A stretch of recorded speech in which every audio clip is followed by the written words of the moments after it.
ప్రియమైన మా పరలోకపు తండ్రి, సకల ఆశీర్వాదాలకు నిలయమైనటువంటి దేవా, నీకు వందనాలు. ఈ ఉదయకాల సమయంలో మీరు మన సజీవులుగా ఉంచిన విధానం బట్టి కూడా స్తుతిస్తూ, రెడార్లు సెలయేర్ల ద్వారా జూలై 21వ తేదీ నాడు మా కొరకు సిద్ధపరిచిన సందేశం ద్వారా మాట్లాడమని ప్రభువైన యేసుక్రీస్తు వారి నామం పేరిట ప్రార్థించి వేడుచున్నాము తండ్రి. ఆమేన్. ఎడార్లో సెలయేర్లు, జూలై 21వ తేదీ.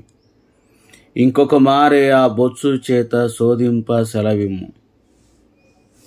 న్యాయాధిపతి గ్రంథము 6వ అధ్యాయం 39వ వచనం. విశ్వాసములో రకరకాల అంతస్తులు ఉన్నాయి.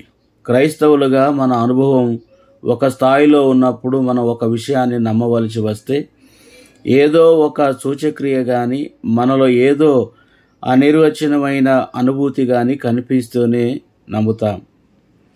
గిద్యోనులాగానే మన దగ్గర గొర్రెబొచ్చులున్నాయి. అది చెమ్మగా అయితేనే మనలో నమ్మకము కలుగుతుంది.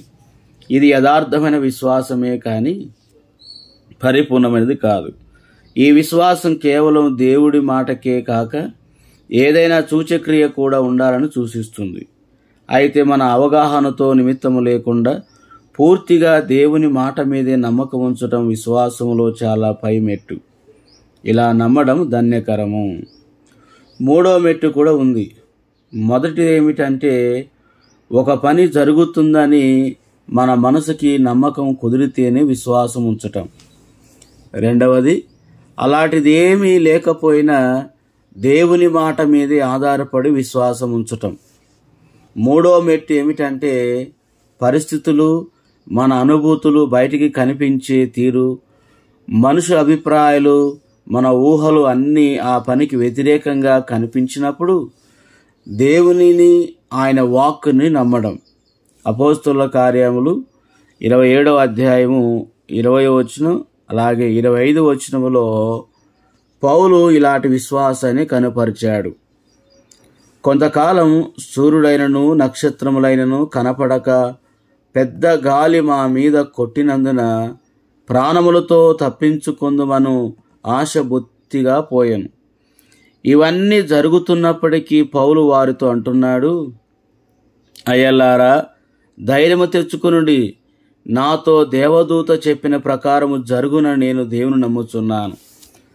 కనపడేదంతా వ్యతిరేకంగా సాక్ష్యం చెబుతున్నప్పటికీ మనము దేవుని మాటలో నమ్మకం ఉంచేలా దేవుడు మనకు విశ్వాసాన్ని అనుగ్రహిస్తాడుగాక.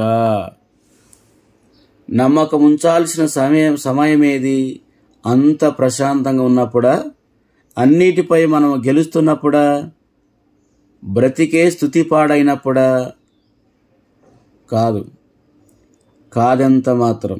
అలలు ఎగిసి పడేటప్పుడు, తుఫాను మబ్బులు కమ్ముకొచ్చినప్పుడు, ప్రార్థనే ఆహారం, కన్నీళ్ళే దాహమైనప్పుడు నమ్మకముంచాల్సిన సమయమేది?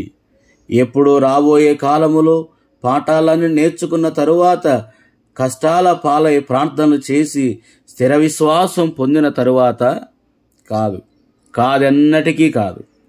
ఇప్పుడే ఈ దైనలోనే చినికిపోయిన ధూళిలో కలిసినప్పుడే నమ్మకముంచాల్సిన తరుణమిదే.